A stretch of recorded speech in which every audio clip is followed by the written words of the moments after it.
Betrayal always leaves the deepest scar when the knife is held by the very child you spent your life raising. Can you believe it? Right there at the dinner table that night, as the crystal glass shattered against my forehead and blood began to stain my late wife's memorial tablecloth, my son.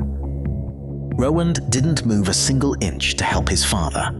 Instead, he stood by his wife, glared at me with cold, indifferent eyes, and spat out those venomous words. "Dad, look what you did. You pushed her to this." Jenny was the one who physically assaulted me, but it was my own flesh and blood who murdered my heart. They invaded my home, systematically erased every memory of my wife, and now they were literally out for my blood. They had the audacity to call me selfish simply because I wanted to protect the peace in the home I spent 40 years of sweat and tears to pay off. So, stay right here. Let me tell you how a selfish man, pushed to the absolute edge, executed a cold and calculated response to reclaim his justice and teach these entitled parasites a lesson they will never forget.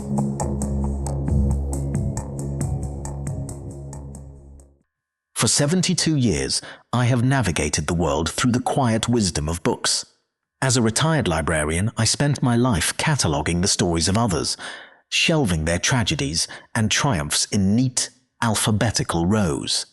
But in this large, Victorian house in Ashland, Oregon, where I have lived for 42 years, the only story left is my own, and it has become a very quiet one. My wife, Liliana, was the one who gave this house its pulse. She was a specialist in botany, a woman who understood the language of roots and soil better than the language of people. She didn't just plant a garden, she created a living, breathing sanctuary. Out front, her herb garden remains a vibrant, fragrant riot of rosemary, lavender, and thyme, stubborn remnants of a woman who was just as resilient. Liliana died 5 years ago, a sudden complication, a swift exit. One morning she was pruning the sage, by dinner she was gone. After that, the house grew cold in a way that no furnace could fix. It's the kind of silence that has teeth. It gnaws at you until you find yourself speaking to an empty hallway or narrating your movements to a cold stove just to confirm you still exist. Then came that Tuesday night in November. The rain was a relentless, icy curtain hammering against the stained glass windows when the heavy brass knocker sounded. It wasn't the rhythmic tap of a neighbor, it was the frantic, heavy thud of someone being chased by the world. When I opened the door, my son, Rowand, stood there, drenched and looking smaller than his 40 years. Behind him was Jenny, his wife of 5 years, her eyes sharp and scanning the foyer like a predator assessing a new territory. "Dad, we're drowning," Rowand said before he even stepped over the threshold. His voice was tight, the sound of a man who had reached the end of his rope and found it frayed. I ushered them into the kitchen, the room that still smelled faintly of Liliana's dried herbs. I made coffee, strong and black, but neither of them touched their mugs. They sat across from me, and for the first time in years, the air in the room felt heavy with a different kind of tension. "Bend is a meat grinder, Dad," Rowand began, his eyes fixed on the grain of the oak table rather than my face. "The tech sector is shifting, and the cost of living is a goddamn hemorrhage.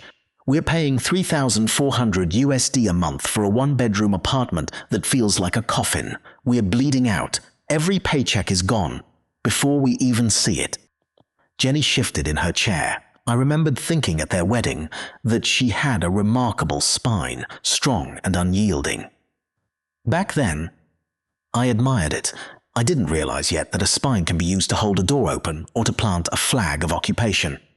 "We wouldn't be here if we had any other choice, Matthaus," she said, her voice smooth and practiced. She leaned forward, pinning me with a gaze that felt more like a contract than a request.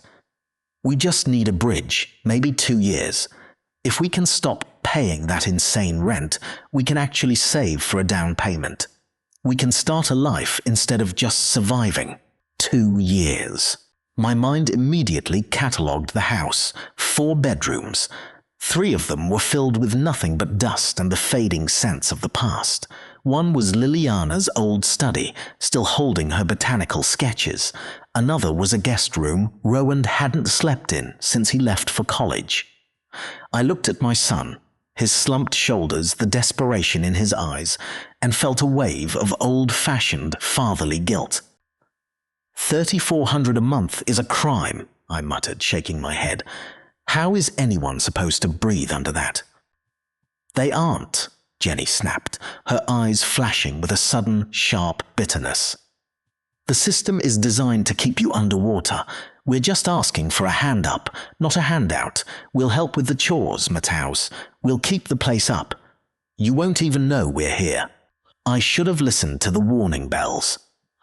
I should have realized that when someone tells you that you won't even know they're there, they are already planning to make themselves the center of the world.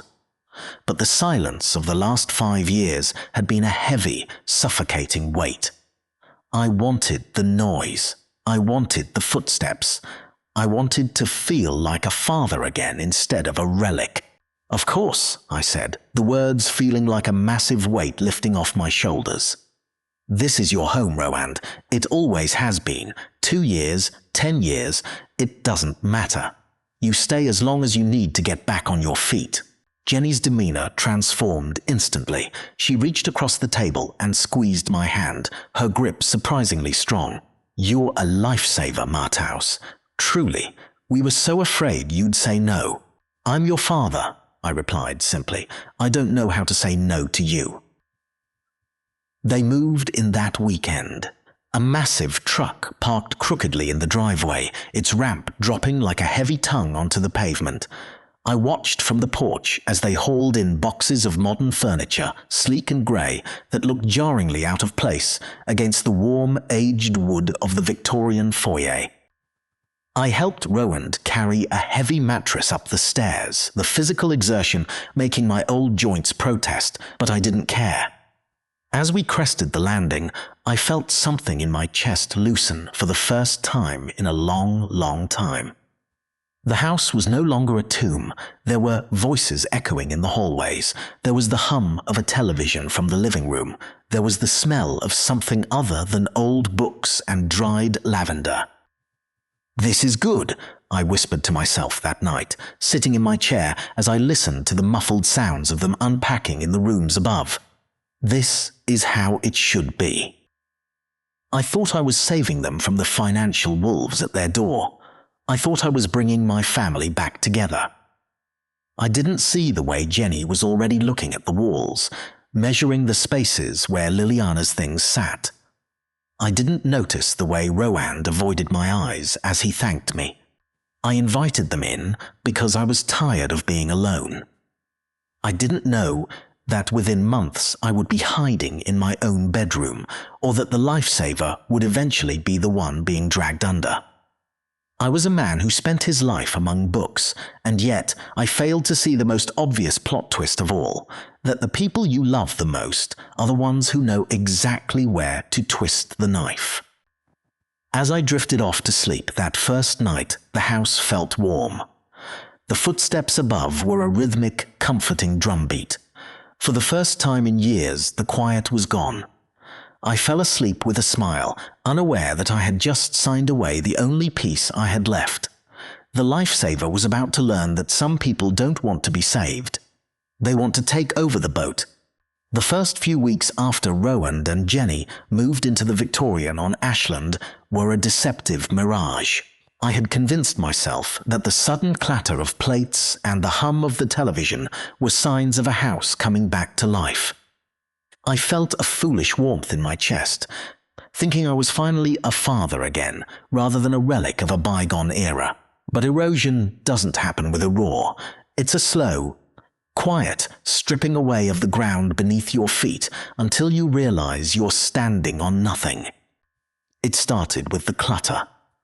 One Tuesday in late winter, I came downstairs to find the mantel bare.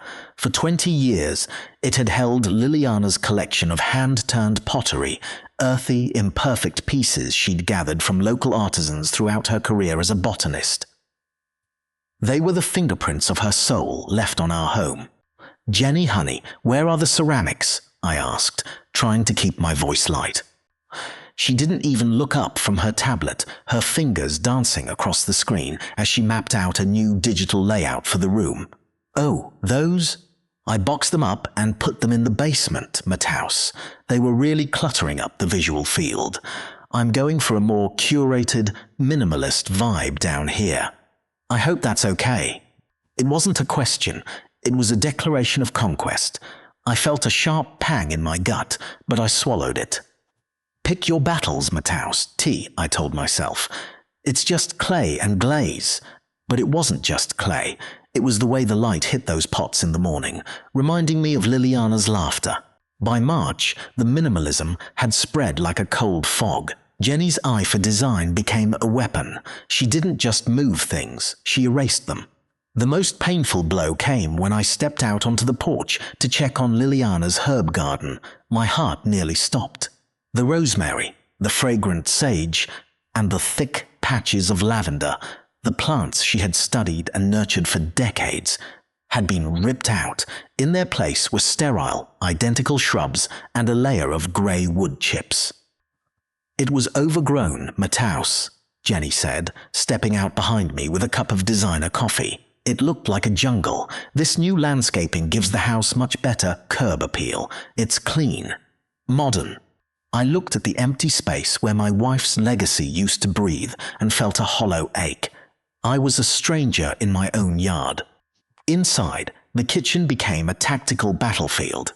Jenny reorganized everything under the guise of efficiency. She moved my heavy cast iron pans to the lowest cabinets, right against the floorboards. With my chronic hip pain, reaching them felt like a slow form of torture. Meanwhile, her air fryer and high-end blenders claimed the counter space where Liliana used to dry her botanical samples. The psychological isolation was even more surgical. One evening, I was salting the water for a simple pot of pasta, a recipe I'd made for 40 years. "You really shouldn't use that much salt, Mathouse," Jenny remarked, leaning against the counter like a supervisor.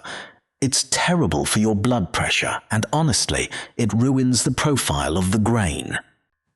I turned to her, my grip tightening on the wooden spoon. "Jenny, I appreciate the concern, but I've been feeding this family since before you were born." Before I could finish, Rowan walked in. "Come on, Dad. She's just looking out for you. Don't be difficult. She's stressed enough trying to plan our future." Difficult. The word stung like a slap. I was the one providing the roof, the heat, and the water, yet I was being treated like an unruly child in a house I had paid off over a decade ago. I began to retreat. I found myself staying in my bedroom longer, reading by the light of a single lamp, or driving down to a small diner on the outskirts of town just to eat in peace. I preferred being a paying customer at a greasy spoon to being an inconvenient shadow in my own Victorian home. But the true cruelty was revealed through a coffee mug. It was a simple piece with a faded blue glaze and a tiny chip on the rim bought at a craft fair years ago. It was the only thing I used every morning. One day it vanished. I searched every cabinet until I found it shoved into the very back of the pantry, hidden behind a stack of Jenny's organic protein bars. When I confronted her, she gave a dismissive shrug. "It's chipped, Mathouse. It looks tacky." I was going to toss it, but Rowan said you'd get emotional, so I just tucked it away. I didn't argue. I took the mug to my room and kept it in my nightstand. From then on, I drank my morning coffee in the dark of my bedroom, listening to them laugh in the kitchen below, feeling the walls of my own life closing in. The illusion finally shattered a week before Thanksgiving. It was a cold, biting evening, and I was taking the recycling out to the curb. A chore that had remained mine, despite their promises to help with the upkeep. As I lifted the lid of the bin, a flash of glossy color caught my eye.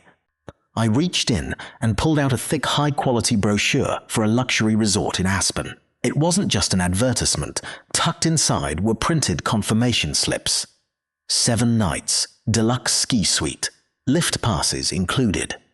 The total at the bottom was just staggering. Underneath that was another receipt for a designer watch, a piece that cost more than 3 months of the insane rent they claimed was drowning them in Bend. I stood there in the driveway, the icy rain beginning to soak through my sweater, and felt a cold, hard clarity settle over me. The $30,400 a month rent they complained about wasn't a weight dragging them down. It was a story they sold me to gain entry. They weren't struggling. They weren't saving for a down payment. They were using my grief and my silence to fund a lifestyle of luxury while they stripped my wife's memory from the walls. I wasn't a lifesaver or a father helping his son get back on his feet. I was a subsidy. I was the bankroll for their Aspen ski trips and their designer accessories. I looked up at the glowing windows of the Victorian. I could see their silhouettes moving behind the curtains. The curtains Liliana had picked out.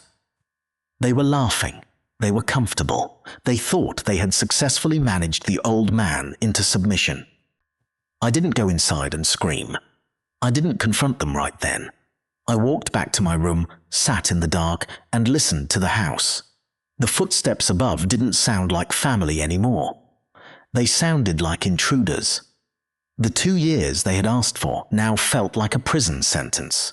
As I sat there, tracing the chip on my blue coffee mug, the sadness finally burned away, leaving something much sharper in its place. They wanted to see what an old, difficult man looked like. They wanted to talk about selfishness? Fine. I checked the calendar. Thanksgiving was only days away. They were already talking about hosting the holiday in their new home, inviting people I didn't know into a space they didn't own. I realized then that the peace I had tried to buy by being accommodating was a lie. You cannot find peace with people who view your kindness as a weakness to be exploited. I closed my eyes and whispered a silent apology to Liliana for letting them take so much. But as the clock on the mantel, the one piece of hers they hadn't moved yet, ticked toward midnight, I began to form a plan of my own. The quiet of the last 2 years was about to end, and when it did, I would make sure I was the only one left standing in this house. The countdown to the holiday had begun, and I knew that by the time the turkey was carved, the masks would have to come off. I just didn't realize how much blood would be spilled before the table was cleared. I woke up at 5 in the morning on Thanksgiving, the air in the Victorian house still biting and sharp. Old habits die hard. I started cooking before the sun had even begun to crawl over the Oregon tree line. Liliana always used to joke that I cooked like I was still feeding a platoon, not just a small family. I prepared a spiral ham glazed with brown sugar and cloves, the way my mother had taught me, along with scalloped potatoes and string beans tossed with garlic. By 9, a pineapple upside-down cake was cooling on the counter, filling the kitchen with a sweetness that almost made me forget the tension of the previous months. This is still my house, I told myself while wiping flour from my hands. This is a holiday. It still means something. I wanted it to mean something. I desperately wanted one more afternoon where I could sit at that oak table and feel like a father instead of a landlord that nobody bothered to pay. Rowan came downstairs around 10. He smelled the ham and gave me a brief, genuine hug. For a fleeting second, the heaviness in my chest vanished, replaced by a flicker of the old days. Then Jenny walked in, her eyes glued to her phone, and the temperature in the kitchen seemed to drop 10 degrees. She didn't call me Dad. She never had in the 2 years she'd lived here. It was always just Mathos. We sat down for dinner in the early afternoon. The table was set with the fine linens Liliana had found at a flea market years ago. For the first 20 minutes, it was almost pleasant. We engaged in the kind of forced small talk that families use to paper over deep cracks. I asked Jenny how her father, Mordecai, was doing with his hip issues. She said they were getting by, a phrase I should have recognized as an opening move in a game I didn't know we were playing. The shift happened when Jenny set her fork down. The click of the silver against the china was too loud, too deliberate, a declaration rather than a gesture. "So Matthouse," she began, leaning back and pinning me with a gaze that felt like a challenge. "Mordecai's landlord is hiking the rent again. Another $400 a month. They can't swing it." I kept chewing my ham, my voice neutral. "That's rough, Jenny. The market is out of control everywhere." She didn't want my sympathy. She was already miles past it. "Right. So, they're going to move in here, into the 2 spare bedrooms upstairs, starting next month." She said it as a statement of fact, as if she were telling me the weather report or that the mail had arrived. I put my fork down and looked at her, waiting for a punchline that I knew wasn't coming. "I'm sorry, what?" I asked. "My parents," she repeated slowly, her tone suggesting I was the one being thick-headed. "They're moving in. You have those 2 rooms just sitting there doing nothing." Doing nothing? I felt a surge of heat in my neck. To her, those rooms were just empty square footage. To me, one was where Liliana kept her botanical sketches, and the other was where she'd spent every December wrapping gifts. "Jenny, I've been happy to help you and Rowan get on your feet, but this isn't a boarding house. I'm 72 years old. I didn't sign up to run a shelter." The table went dead silent. Rowan's fork stopped halfway to his mouth. "Dad," he said carefully, "come on, don't be like that." "Be like what, Rowan? Honest." I turned my gaze to Jenny. I hadn't planned on bringing it up yet, but the audacity of her demand broke my patience. "You talk about being drowned by rent, yet I found the Aspen Resort brochures and the receipt for that luxury watch in the recycling last week." "I'm not a lifeline, Jenny. I'm a subsidy." I watched her face go white, then a deep, furious red. "You went through my trash?" she hissed, standing up so abruptly. Her chair scraped harshly against the floorboards. "It's my trash can in my driveway," I replied, my voice level but hard as flint. "Okay. Can we not do this today?" Rowan pleaded, his head swiveling between us in a panic. But Jenny was beyond stopping. She leaned over the table, her eyes narrow and venomous. "Your wife isn't even here anymore, Matthouse. This isn't her house. It's not a shrine. Maybe it's time you stopped acting like it is and let some living people use the space." The air left the room. She had said it. The one thing that was unforgivable. She spoke of Liliana as if she were a line item to be crossed off a ledger. A cold, still clarity settled over me. "Get out," I said quietly. "Both of you. Hear me clearly. Your parents are not moving into this house. Not next month. Not ever. That is final." That's when Rowan, my own flesh and blood, stood up too. He didn't look at me with concern. He looked at me with the frustration one feels for a tantrum-throwing child. "You know what, Dad? You're being selfish. You already lived your life. You had 42 years in this house with Mom. And you can't even let us build something. Why does it always have to be about you?" The man who had asked for nothing, who had given up his kitchen, his garden, and his peace to keep their lights on, was being called selfish by the son he had raised. I didn't even get a chance to answer. Jenny's arm swept sideways in a blur of motion. She grabbed her crystal wine glass, the one she'd insisted on bringing because mine weren't elegant enough, and launched it across the table. I didn't see it coming. I only felt the impact. There was a sharp, crystalline crack against my forehead. A sound I can still hear if I close my eyes. Then came the heat. Then the wetness. The coppery smell of my own blood hit my nose as it began to run down into my eyebrow and drip onto the white tablecloth Diane had bought 20 years ago. For a full second, the world stopped. No one breathed. Then Rowan did something that broke what was left of my heart.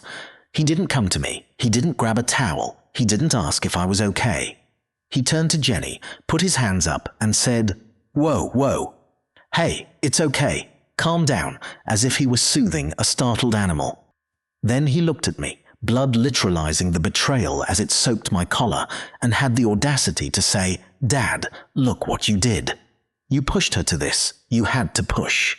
I sat there, feeling the blood reach my jawline. I looked my son dead in the eye and understood, with a terrifying finality, that he had chosen his side a long time ago. I didn't scream. I didn't cry.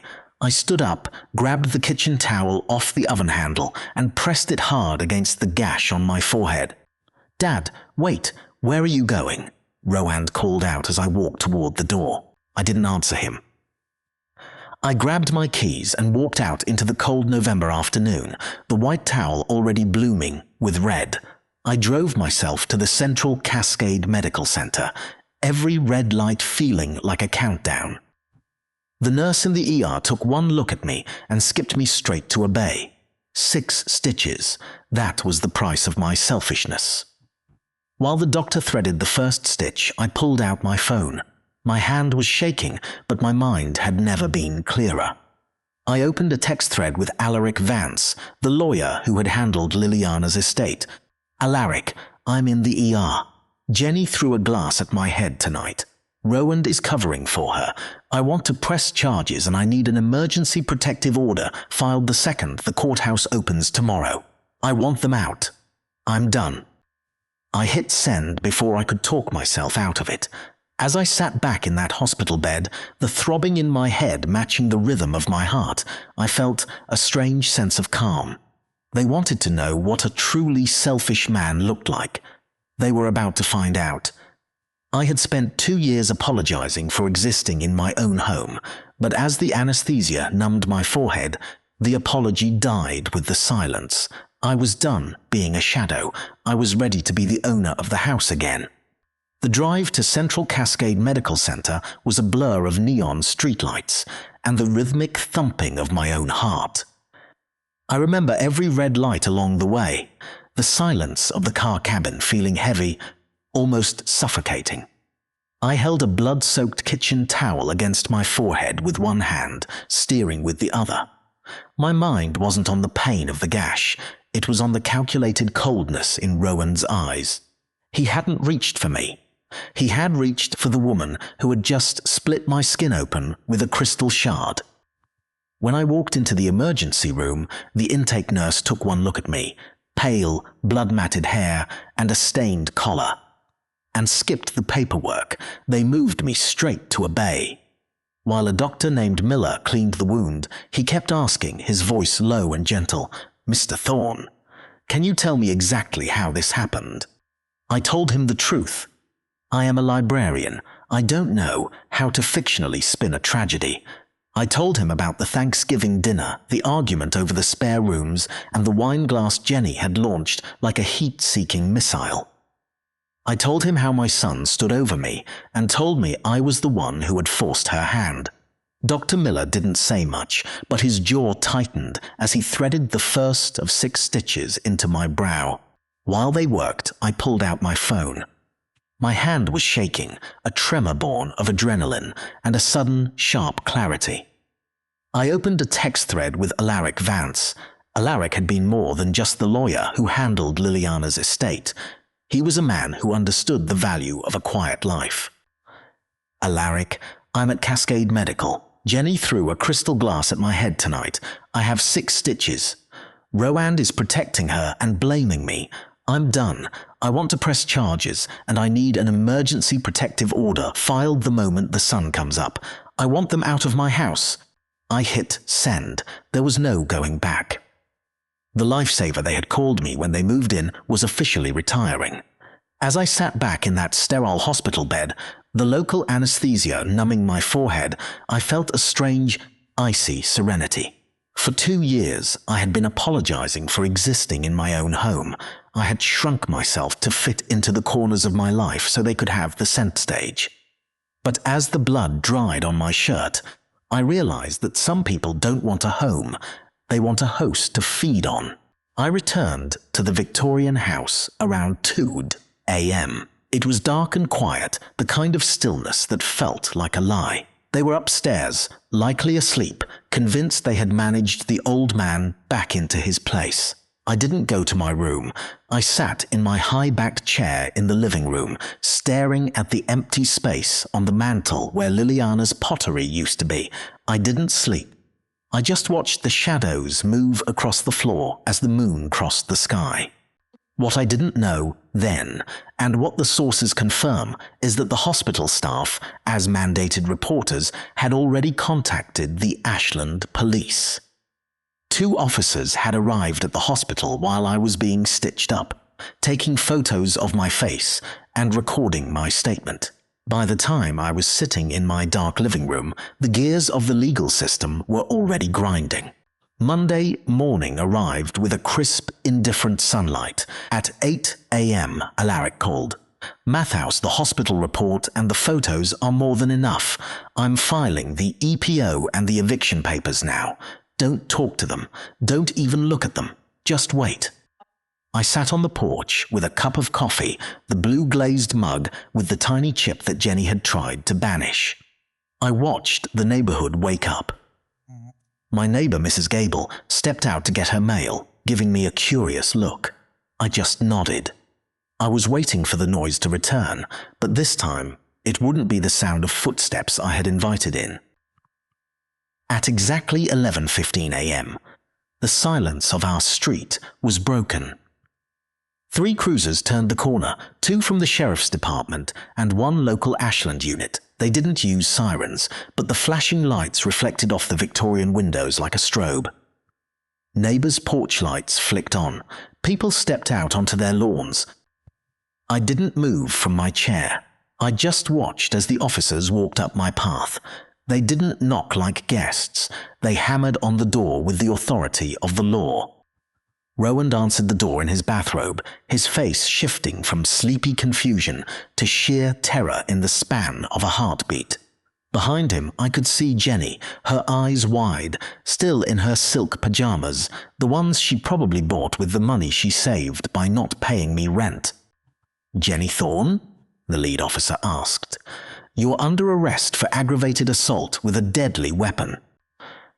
The sound of the handcuffs clicking shut was the most beautiful thing I had heard in years. It was a crisp, metallic snap that signaled the end of my silence. Jenny started to wail, a high-pitched, indignant sound, claiming it was an accident, that I had provoked her. The officers didn't care. They were unmoved, just as I was. Then came the second blow. The sheriff's deputy handed Rowand the emergency protective order. "She is barred from this property, effective immediately. You have 10 minutes to gather her essentials. 10 minutes. I watched Rowand crumble. He turned into a frantic blur, running back and forth from the upstairs bedroom to the front door, throwing clothes and toiletries into a designer duffel bag. He was sweating, his breathing ragged. Jenny stood on the porch, her hands cuffed behind her back, crying into the shoulder of a deputy who looked like he'd seen this 1,000 times before. When they led her down the steps toward the cruiser, Rowand followed her, barefoot on the cold pavement. He turned back to look at me, his face contorted with a venomous rage. "Are you happy now, Dad?" he screamed, his voice cracking loud enough for the whole block to hear. "You're throwing us on the street over a mistake. You're a selfish, bitter old man. You're destroying this family." I took a slow sip of my coffee. The bandage on my forehead felt like a badge of honor. I didn't raise my voice. I didn't need to. "I didn't call the police, Rowand. The law did. Your wife did the moment she decided my life was worth less than her ego, and you did the moment you stood over me while I bled and told me it was my fault."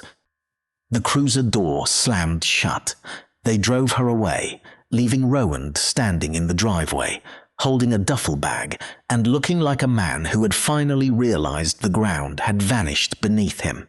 The aftermath was swift and merciless. Because Rowand refused to leave Jenny's side, he had to find a place for them immediately. They were given 48 hours to vacate the house entirely, but the real blow came for Jenny. Ashland is a small town in many ways. By Tuesday morning, the local police blotter had been published online. There was her mugshot, mascara streaked, eyes wild. Next to the charge, aggravated assault with a deadly weapon.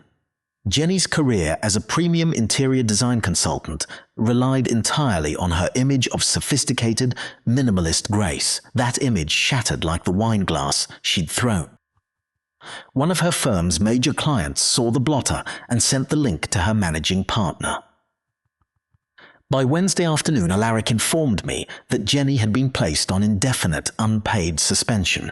Her minimalist lifestyle was about to become very literal. They were gone by Friday. Rowand had to haul their mountain of boxes and the sleek grey furniture into a storage unit they couldn't afford.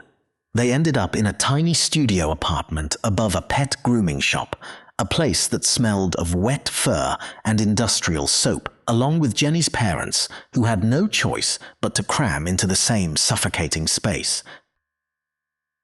As I walked through my empty house that Friday evening, the silence was different. It wasn't the lonely silence of a widower. It was the peaceful silence of a man who had reclaimed his sanctuary.